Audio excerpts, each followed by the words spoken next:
आज मुझे खाना क्या बना के खिलाएगा? मोमोज। पक्का? चलो बनाते हैं फिर। शॉपिंग कर रहे हैं किस चीज़ की? और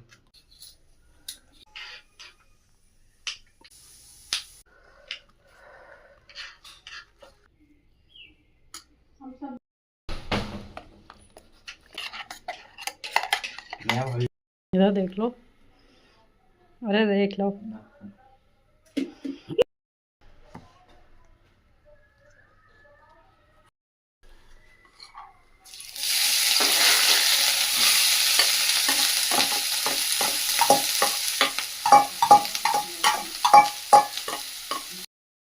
हंसी आती है।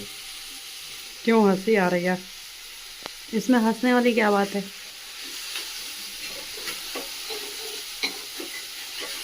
है ना? बस बस, इनफ। प्रियंका पाउडर।